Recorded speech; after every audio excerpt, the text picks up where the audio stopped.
Next we have is the Karachi Congress session of 1931.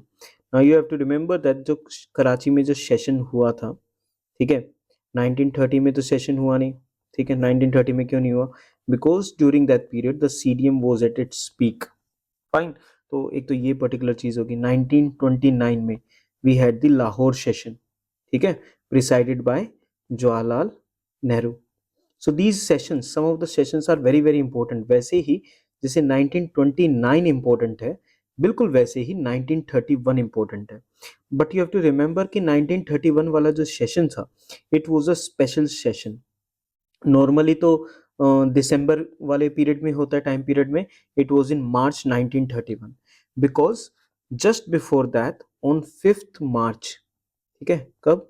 5th मार्च 1931. इस particular date को क्या हुआ था? रिमेंबर करो what happened during this date. There was this Gandhi Irwin pact. So there was this pact between Gandhi and Irwin, and this pact was also known as the Delhi pact. Now इस pact के अंदर काफी चीजें decide हुई थी.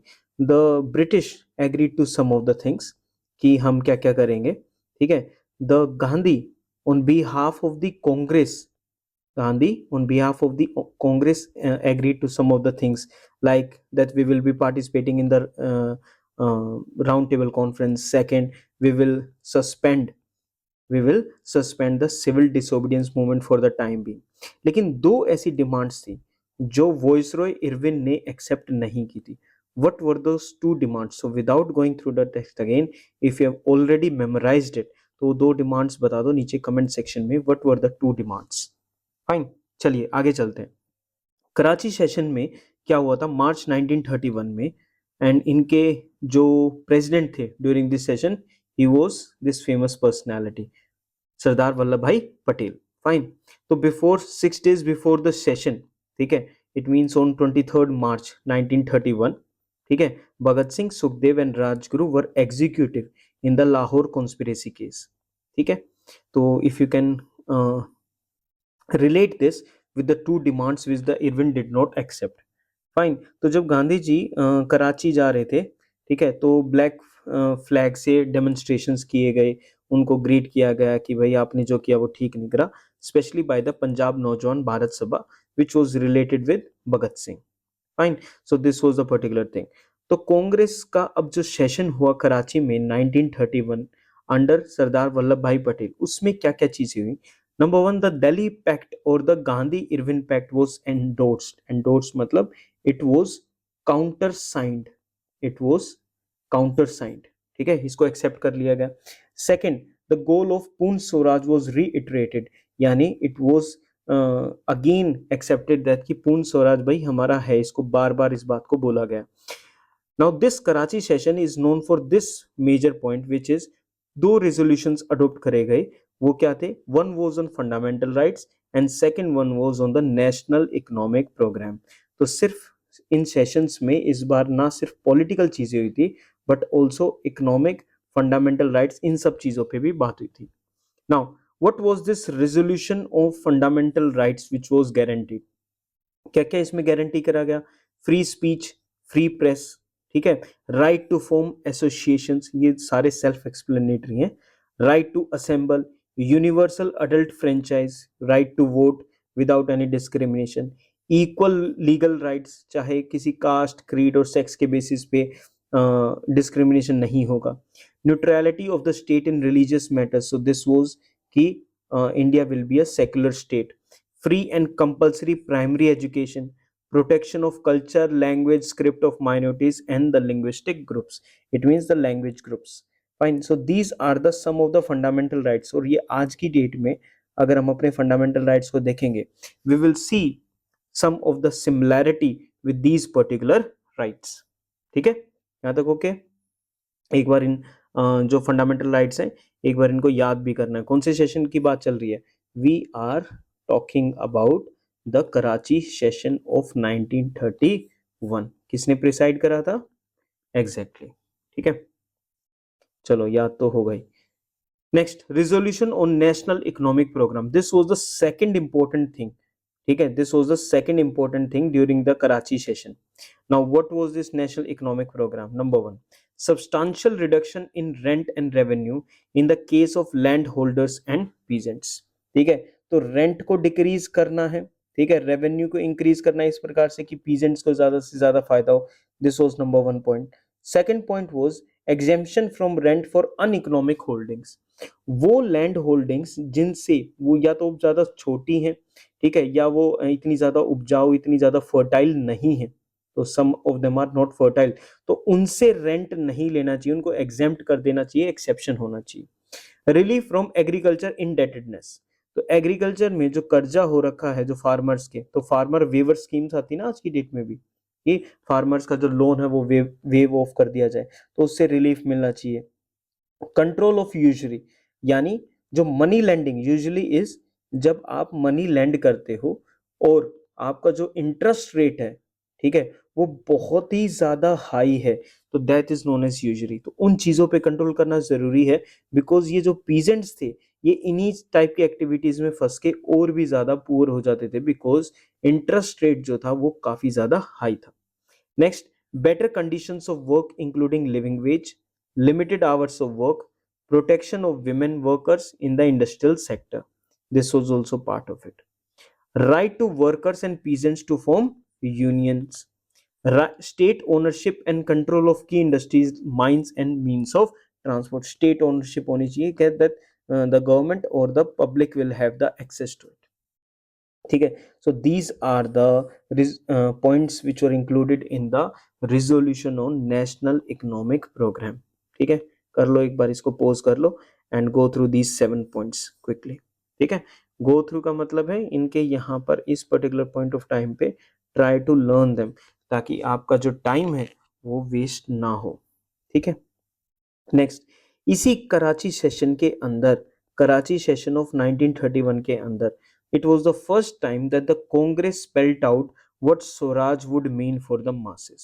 जो ये इतनी जो दुनिया है, ये जो इतने इंडियंस हैं, उनके लिए स्वराज का क्या मीनिंग है, तो इसको भी पहली बार इस सेशन में बताया गया. In order to end exploitation of masses, what do swaraj means, freedom क्या है, what is freedom that we want.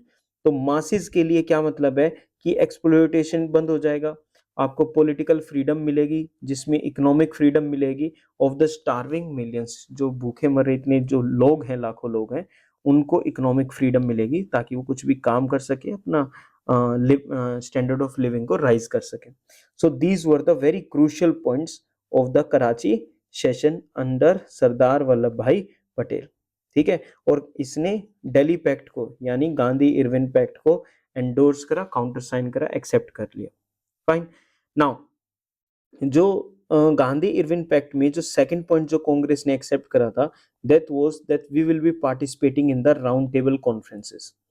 जब साइमन कमीशन आया था, साइमन कमीशन, तो साइमन कमीशन को गवर्नमेंट स्कीम के ऊपर एक डिटेल्ड रिपोर्ट तैयार करनी थी, सर्वे करना था. लेकिन साइमन कमीशन की जो रिपोर्ट आई मई 1930 में, ठीक है, वो रिपोर्ट ज्यादा उसमें ना जो चीजें हैं वो क्लियरली और एडिक्वेटली एक्सप्रेस्ड नहीं थी, तो उसके रिकमेंडेशंस को ज्यादा फॉलो अप नहीं करा गया कि भाई एक अलग से राउंड टेबल कॉन्फ्रेंस करेंगे, साइमन कमीशन की रिपोर्ट को डिस्कस कर लेंगे और अलग से जो चीजें उनको डिस्कस कर लेंगे. तो viceroy of India was Lord Irwin, prime minister of Britain Ramsay MacDonald. तो these were people present. First round table conference तो हो चुकी थी, and during this particular time India के अंदर, if you remember, the civil disobedience movement was going on. ठीक है, तो फर्स्ट राउंड टेबल कहां पर हुई, तीनों राउंड टेबल कॉन्फ्रेंसेस लंदन में हुई थी. First was from November 1930 to January 1931. ठीक है, it was opened by King George fifth on 12th of November and chaired by the prime minister Ramsay MacDonald. Right, the first conference arranged between the British and the Indians. ये पहली एक ऐसी conference थी जिसमें Indians को और British लोगों को what they were seen as equals. ठीक है, एक ही टेबल पर बैठ के ये आपस में चीजों को डिस्कस कर रहे हैं, इट मींस इनके स्टेटस को इक्वल माना गया इस पर्टिकुलर में. ठीक है, इस कॉन्फ्रेंस को, जो फर्स्ट राउंड टेबल कॉन्फ्रेंस, काफी लोगों ने और काफी ग्रुप्स ने, many people and many groups participated in it. Now हमारे लिए क्या इंपॉर्टेंट है, एग्जाम पर्सपेक्टिव से वी नीड टू अंडरस्टैंड कि कौन कौन लोग इन कॉन्फ्रेंसेज में प्रेजेंट थे। तो जहां पर लर्न वाला आ जाए तो उनको लर्न करने की प्लीज कोशिश करना। Indian princely states, of course they were part of it, but you don't need to remember it कि कौन कहां से आया था, बट ये याद रखना कि Indian princely states participated in the first round table conference. Muslim league की तरफ से आगा खान थर्ड, मोहम्मद अली जिन्ना, ये दो पर्टिकुलर नाम याद रखना कि मुस्लिम लीग की तरफ से ये थे, और भी थे but these were the two important people. Hindu Mahasabha की ओर से, ठीक है, B S Moonje, M R Jayakar and Diwan Bahadur Raja Narendra Nath. तो इनको आप याद रख सकते हो। From the Sikhs side, Sardar Ujjwal Singh and Sardar Sampuran Singh, these were the two people. Begum Jahanara Shahnawaz and Radhabai Subbarayan represented women, तो ये आप बिल्कुल अच्छे से याद कर सकते हो। पारसीज की तरफ से भी थे but not that important. Liberals, depressed classes की तरफ से थे। जस्टिस पार्टी, ठीक है, इसकी तरफ से थे। लेबर की तरफ से वो एन एम जोशी, ये इंपॉर्टेंट नाम है, and B Shiva Rao, these two are important name. Indian Christians जो थे उनको रिप्रेजेंट करा था के टी पॉल ने, एंड एंग्लो इंडियंस को रिप्रेजेंट करा था हेनरी गिडने ने, ठीक है। Landlords were also represented of Bihar, United province, Odisha. Universities were represented, Burma, Sindh वाले जो अदर प्रोविंसेस है वो भी रिप्रेजेंटेड थे इस पर्टिकुलर कॉन्फ्रेंस में, ठीक है। तो हमारे लिए मुस्लिम लीग के दो मेंबर्स इंपॉर्टेंट है, हिंदू महासभा के, साथ साथ याद भी करते चलो। सिक्स के इंपॉर्टेंट है, सरदार Ujjwal Singh and Sardar Sampuran Singh. Then we have women, which both are highly important names to be remembered.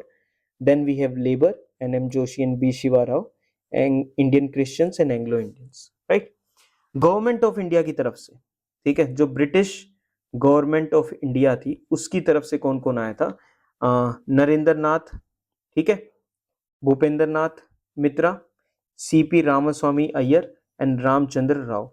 तो बार बार इन नेम्स को एक बार देखोगे और इनको इस प्रकार से आइडेंटिफाई करना, बिकॉज ये मेंस में तो आएंगे नहीं, ठीक है, they will be used in the objective exams, ठीक है, तो उसमें आप इजीली आइडेंटिफाई कर पाओ इन नामों को, बस ये हमारा पर्पस होना चाहिए। Outcome, what was the outcome of the first round table conference? What was the outcome? Nothing much was achieved. अब इतने सारे लोग आपस में इकट्ठे हो गए, इतनी सारी बातें होंगी तो क्या ही इसमें अचीव करेंगे, तो nothing was achieved at this conference. Generally ये एग्री करा गया है कि इंडिया को ना एक फेडरेशन में डेवलप करेंगे, ठीक है, एक powers will be divided between the centre and the provinces and the princely states, ऐसे करके एक फेडरेशन का स्ट्रक्चर, एक फेडरल स्ट्रक्चर बना देंगे हम, ठीक है, जिसमें एक सेंटर होगा और जिसमें प्रोविंसेस होंगे, ठीक है। There were to be safeguards regarding defence, finance, while other departments were to be transferred, ठीक है। तो ये सारी चीजें इसमें डिस्कस हुई थी फर्स्ट राउंड टेबल कॉन्फ्रेंस में, बट हमारे एग्जाम पॉइंट ऑफ व्यू से this was not very important. Second round table conference में, ठीक है, इनके बीच में हुआ था Gandhi Irwin pact, 5th of March 1931।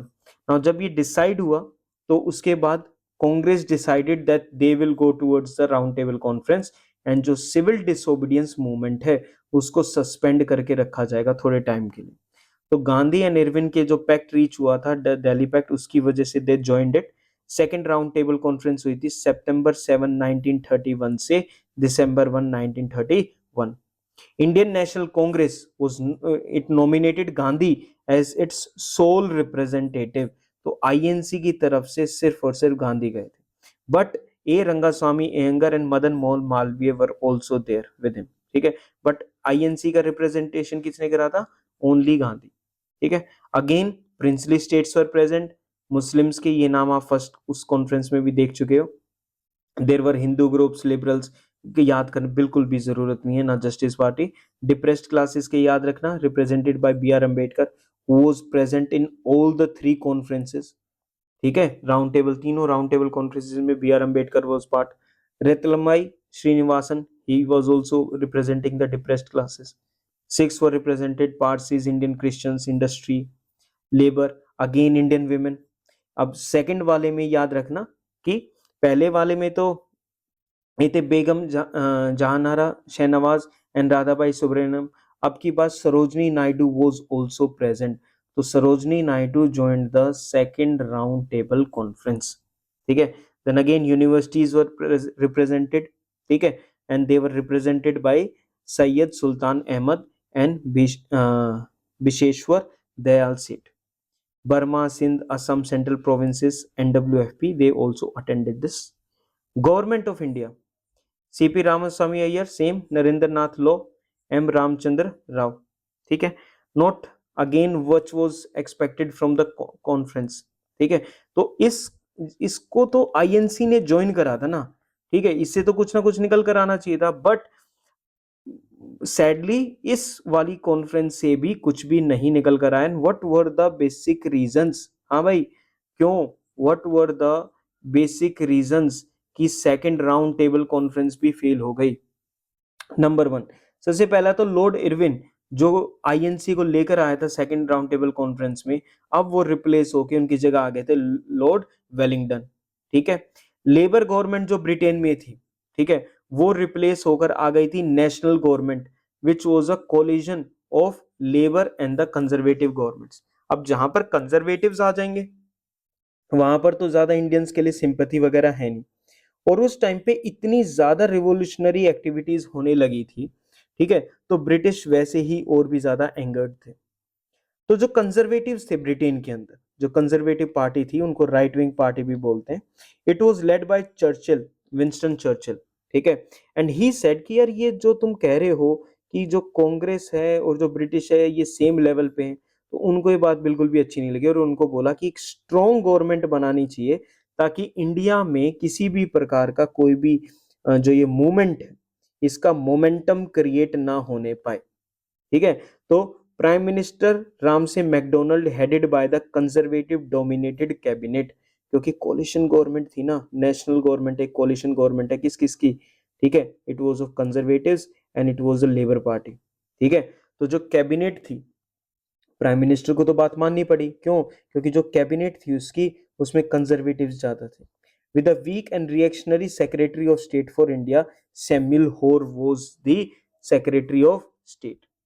Because of the participation of large number of groups, ठीक है, अब इतने ज्यादा आ गए, प्रिंसली स्टेट्स आ गए, हिंदू महासभा आ गए, मुस्लिम लीग, अब ये इतने ज्यादा प्रेजेंट हो गए जस्टिस पार्टी कि ब्रिटिश सेड कि यार तुम कांग्रेस, तुम तो ये बोल रहे थे कि हम पूरे इंडिया को रिप्रेजेंट करते हैं, लेकिन ये लोग जो हैं इनकी तो बातें कुछ हो रही हैं। तो ब्रिटिश ने बोल दिया कि यार कांग्रेस ना इंडिया को रिप्रेजेंट नहीं करती, इंडिया के सभी इंटरेस्ट को रिप्रेजेंट नहीं करती, तो आपकी बात में ना अब से इतना दम नहीं रहेगा, ठीक है। गांधी पॉइंटेड आउट कि ये जो पार्टनरशिप हम कर रहे हैं ये it should be based on equality, and Churchill को ये बात बिल्कुल ठीक नहीं लगी थी कि भाई को किस बात की equality. Gandhi wanted a responsible government at the centre. Responsible government का क्या मतलब होगा कि जो भी गवर्नमेंट बनेगी, जो भी एग्जीक्यूटिव बॉडी बनेगी, वो लेजिस्लेचर को रिस्पॉन्सिबल होगी, ठीक है। अगर लेजिस्लेचर चाहे तो वो नो कॉन्फिडेंस मोशन पास करके इनको रिमूव भी कर सकता है, उसको हम बोलेंगे रिस्पॉन्सिबल गवर्नमेंट, ठीक है। वो सेंटर में भी होनी चाहिए और प्रोविंसेस में भी, ताकि जो लोग इलेक्टेड लोग हैं वो अपनी मर्जी से कुछ ना कुछ ना करने लग जाए, उनको किसी बात का ये डर भी तो होना चाहिए कि भाई लेजिस्लेचर हमको रिमूव कर सकता है, ठीक है। The session soon got deadlocked on the question of minorities. Now Gandhi said कि भाई ये जो अनटचेबल्स वगैरह हैं, they were part of Hindus, Hindu religion, ठीक है, और इनके लिए सेपरेट इलेक्टोरेट्स नहीं होने चाहिए। ऐसे तो आपने पहले रिलीजन के बेसिस पे डिवाइड करा, अब एक रिलीजन को भी आप पर्टिकुलर क्लासेस के बेस पे डिवाइड कर देना, तो India will be highly divided based on these separate electorates, ठीक है। बट गांधी जी चाहते थे सेपरेट इलेक्टोरेट्स ना हो, बट माइनॉरिटीज अपना कुछ अलग कह रही थी। ये माइनॉरिटीज को कौन डिमांड कर रहा था, माइनॉरिटी सेपरेट इलेक्टोरेट्स को, Muslims, depressed classes, Christians, Anglo Indians, everyone was demanding these separate electorates, and Gandhi was saying कि भाई सेपरेट इलेक्टोरेट्स अगर आ गए तो India will be highly divided, वो कभी यूनाइटेड ही नहीं हो पाएगा, ठीक है। All these came together in the minorities pact, ठीक है, इन्होंने अपने आपस में माइनॉरिटीज पैक्ट लेकर आ गए कि भाई हमको तो अलग से सेपरेट इलेक्टोरेट्स चाहिए। ठीक है।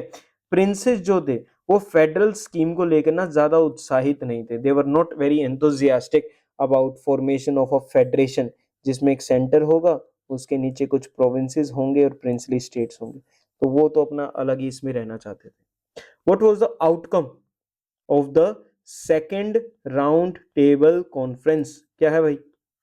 Again, now before we see this outcome, ठीक है, क्या चल रहा है, व्हाट्स योर ड्रीम अबाउट, ठीक है, why you are studying this particular chapter, इस ब्रेन को थोड़ा सा बीच बीच में बताते रहना है अपने को, ठीक है, कि भाई तू ये क्यों कर रहा है, क्योंकि इसकी आदत है विचलित होने की, फटाफट एक सेकंड में तुम इस पे ध्यान ना दो, ये तुमको कहीं का कहीं लेकर चला जाएगा, ठीक है। चलो, तो सेकंड आरटीसी के आउटकम्स को देखते हैं। लैक ऑफ एग्रीमेंट था, yes there was lack of agreement, ठीक है। No substantial results regarding Indian constitutional feature. RTC का पर्पस तो ये था ना कि हमें इंडिया के फ्यूचर कॉन्स्टिट्यूशनल फीचर के बारे में डिस्कस करके उसको इम्प्लीमेंट करना, बट कोई एग्रीमेंट ही नहीं हो पाया, तो कोई रिजल्ट भी नहीं आ पाया। The session ended with MacDonald's announcement, finally जो प्राइम मिनिस्टर मैकडोनल्ड थे उनकी अनाउंसमेंट हुई। And second RTC, see Gandhi is sitting over here, तो सेकंड आरटीसी जो थी उसके रिगार्डिंग मैकडोनल्ड ने कुछ अनाउंसमेंट्स करी, चार। दो तो नए मुस्लिम मेजोरिटी प्रोविंसेस बना दिए, एक एनडब्ल्यूएफपी भी और दूसरा Sindh.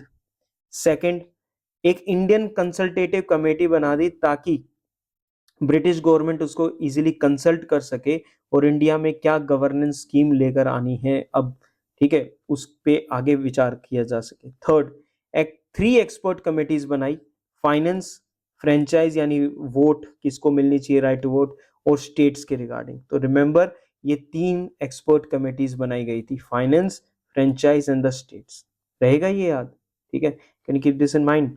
Fourth one, the prospect of unilateral British communal award if Indians fail to agree. अगर इंडियंस इस बात पे एग्री नहीं होते हैं सेपरेट इलेक्टोरेट्स वाली बात पे, तो यूनिलेटरल तरीके से अपनी अपनी मर्जी से जो ब्रिटिश है वो कम्युनल अवार्ड को यानी सेपरेट इलेक्टोरेट्स किस किस को दिए जाएंगे, ये बात पास खुद से कर देगा अगर इंडियंस फेल हो गए एग्री करने पर। Now the government refuse to concede to the basic Indian demand of freedom, उन्होंने फ्रीडम के लिए तो मना कर दिया। गांधी ने क्या करा, Gandhi return to India on December 28 1931।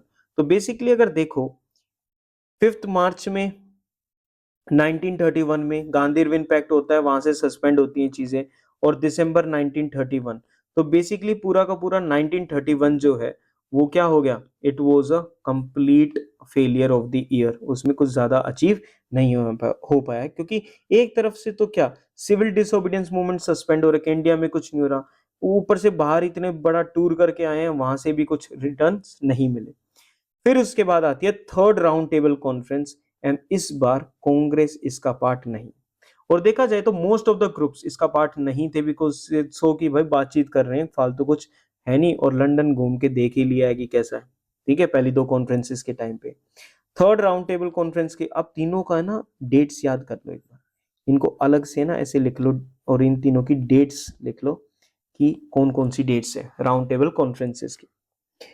November 1932, December 1932, it was not attended by the INC and Gandhi, it was ignored by most of the Indian leaders, कुछ स्टेट्स गए थे, अगेन फिर वही चीजें आ जाती हैं, ठीक है, कि कौन कौन किस किस ने इसको ज्वाइन करा था, बट ये अभी के लिए हमारे लिए इंपॉर्टेंट नहीं है, आगे चलते हैं। नाउ इन दो जितनी भी कॉन्फ्रेंसेस थी, इन सभी कॉन्फ्रेंसेस से जो भी रिकमेंडेशंस निकल कर आएंगे, whatever recommendations will come out of these two conferences, इन सभी को एक साथ इकट्ठा करा और एक वाइट पेपर यानी एक गवर्नमेंट का ऑफिशियल डॉक्यूमेंट रिलीज करा गया मार्च 1933 में। मार्च 1933 में एक वाइट पेपर यानी एक गवर्नमेंट का ऑफिशियल पेपर रिलीज करा गया जिसमें सारे रिकमेंडेशंस लिखे हुए थे, ठीक है, and this white paper will be debated in the British parliament. फिर एक जॉइंट सेलेक्ट कमेटी बनाई गई, उस कमेटी को बोला कि आप एक ड्राफ्ट बिल प्रिपेयर करेंगे, ड्राफ्ट बिल प्रिपेयर हो गया फरवरी 1935 में, और इस बिल के बेसिस पर गवर्नमेंट ऑफ इंडिया एक्ट 1935 आया इंडिया में इन जुलाई 1935। सो दिस वाज द प्रोसेस, ठीक है, तो फर्स्ट आरटीसी, ठीक है, सेकंड आरटीसी, थर्ड आरटीसी, उसके बाद आया व्हाइट पेपर, ठीक है, इन मार्च 1933। उसके बाद आया डिबेट्स इन पार्लियामेंट, एक बनी जॉइंट सेलेक्ट कमेटी तैयार हुई, इसने बनाया एक बिल फेब्रवरी 1935 में, फेब्रवरी 1935, और उससे बना गवर्नमेंट ऑफ इंडिया एक्ट 1935 की इंडिया को आगे कैसे रूल किया जाएगा। ठीक है, so this till this point अभी तक हमने अपनी जो जर्नी है वो गवर्नमेंट ऑफ इंडिया एक्ट 1919 से लेकर बीच में साइमन कमीशन, सीडीएम और ये सब देखकर we have reached government of India act 1935। Clear हुआ यहां तक? ठीक है, आगे बढ़ते हैं। नाउ अब गांधी जी वगैरह वापस आ चुके हैं। ठीक है, यहाँ पे हमने देखा था सेकेंड राउंड टेबल जो कॉन्फ्रेंस खत्म हुई थी। ठीक है, what happened, Gandhi came back to India, Gandhi वापस आ गया, जो आईएनसी थी वो हो गया। ठीक है, अब उसके बाद there is the civil disobedience, जो मूवमेंट है उसको वापस से रिज्यूम किया जाएगा, वापस से शुरू किया जाएगा। तो second round table conference fail हो गई। कांग्रेस वर्किंग कमेटी थी, उसने डिसाइड करा कि दिसंबर 29 1931 को हम इसको वापस से रिज्यूम करेंगे। ठीक है, लेकिन जो ये पीरियड था, ठीक है, मार्च से लेके दिसंबर 1931 का, जब ये सस्पेंडेड थी ये मूवमेंट, उस टाइम पे क्या चल रहा था बिटवीन दिस ट्रूस पीरियड, जब थोड़ा सा पीस था बीच में, यूनाइटेड प्रोविंस में क्या चल रहा था, Congress had been leading a movement for rent reduction against summary evictions.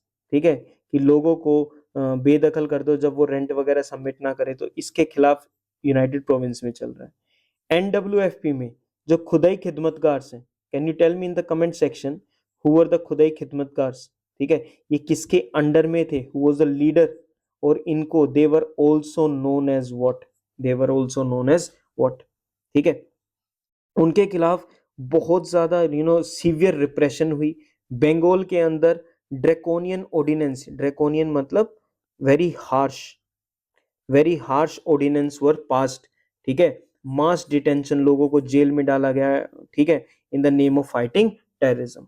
सितंबर 1931 में there was even a firing incident on political prisoners के ऊपर गोली भी चला दी थी in the Hijli jail. Hijli jail Kharagpur West Bengal में लोकेटेड है। ठीक है, वहां पर ये इंसिडेंट था, तो इसको याद रख सकते हो इफ यू वांट टू। और हम इसके बाद चलते हैं आगे कि सेकंड राउंड टेबल कॉन्फ्रेंस के बाद ना जो गवर्नमेंट का एटीट्यूड है, ठीक है, after the second round table conference वो थोड़ा सा चेंज हो गया। Because if you remember CDM के टाइम पे गवर्नमेंट का जो एटीट्यूड था वो कैसा था, इट वाज पजल्ड, ठीक है, एम्बिवेलेंट, इट वाज परप्लेक्स्ड। ठीक है, तो वो ज्यादा मतलब फाइंड आउट नहीं कर पा रहे थे कि क्या करना है। बट इनको पता लग गया हायर ऑफिशियल्स को कि यार हमने ना इनको थोड़ी सी छूट दे दी थी, और जैसे ही जैसे ना ये थोड़ा सा जो मूवमेंट है इसका टेम्पो आगे बढ़ा ना, इसको थोड़ी सी मूवमेंट मिल गई इसको, तो इसलिए ये ज्यादा इतने कूद रहे हैं। तो इन्होंने क्या करा, after the second round table conference British were determined to reverse this trend. भाई हमको ये दोबारा से मूवमेंट बिल्डअप नहीं होने देना है। तो इन्होंने क्या करा, तीन चीजें करी। नंबर वन, गांधी को किसी भी मूवमेंट का, मास मूवमेंट का टेम्पो यानी स्पीड बिल्डअप करने नहीं देना है, उनको पहले ही जेल में डाल देंगे। ठीक है, सेकंड, कांग्रेस की गुडविल के लिए हमको काम नहीं करना है, हम ब्रिटिश को उन लोगों के लिए काम करना है जो गवर्नमेंट के लोग हैं, जो उनके लॉयलिस्ट हैं, अब वो चाहे लैंडलॉर्ड्स हो, प्रिंसली स्टेट्स हो, गवर्नमेंट उन लोगों के लिए काम करेगी, कांग्रेस को खुश करने के लिए काम नहीं करेगी। थर्ड, क्योंकि इन्होंने जब से चर्चिल आए थे कांग्रेस को इन्होंने बराबर मानना ही बंद कर दिया था। Third one, the national movement would not be allowed to consolidate itself in the rural areas, की इनको रूरल एरिया से बाहर रखो, क्योंकि वंस एक बार रूरल एरियाज आ जाते हैं तो फार्मर्स, वर्कर्स और बाकी जितने भी लोग होते हैं वो सब इन्वॉल्व हो जाते हैं, and the Britishers do not want that, वो ये नहीं चाहते। ठीक है, तो सेकेंड राउंड टेबल कॉन्फ्रेंस के बाद ये तीन चीजें चेंज हुई थी ब्रिटिश के एटीट्यूड में। ठीक है, ऊपर से आपको पता है वॉइस रॉय वेलिंगटन आ चुके हैं, third round table second round table conference में ये आ गए थे। ठीक है, उसके बाद ही refused a meeting with Gandhi, Gandhi ने बोला होगा 31 दिसंबर को मिलते हैं, तो उन्होंने बोल दिया भाई कोई मिलना मिलना नहीं आपसे। And on January 4 1932 Gandhi was arrested. ठीक है, उनको अरेस्ट कर लिया। गवर्नमेंट का अपना एक्शन शुरू हो गया, हर जगहों पर सिविल मार्शल लॉ इम्पोज कर दिया गया। कांग्रेस की हर ऑर्गेनाइजेशन को, चाहे वो किसी भी लेवल पर हो, उनको प्रॉपरली क्या कर दिया गया, दे वर बैंड। ठीक है, दे वर प्रॉपरली बैंड, दीज आईएनसी की जो ऑर्गेनाइजेशन है। तो मूवमेंट को बिल्डअप ही नहीं होने दे रहे, लोग और भी ज्यादा गुस्सा हो गए, पीपल रिस्पॉन्डेड विद एंगर।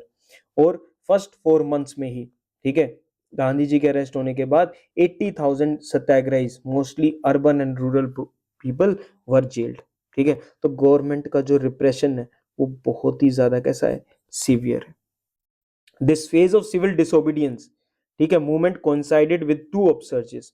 अब ये वैसे तो सीडीएम में कोई भी ज्यादा अपसर्ज नहीं हुए थे, बट ये जो सेकंड फेज जो शुरू हुई है आरटीसी 2 के बाद, उसमें कश्मीर के एरिया में और अलवर इन राजस्थान के एरिया में जो है प्रिंसली स्टेट्स में अपसर्जेस होने लग रहे थे, लोग रिवोल्ट कर रहे थे। तो वो टाइम पीरियड कब का है, सीडीएम का ही टाइम पीरियड है। कुछ और points, Gandhi and other leaders had no time to build up the tempo, उनके पास समय ही नहीं था 1932 में शुरू करने के बाद इस पर्टिकुलर चीज को।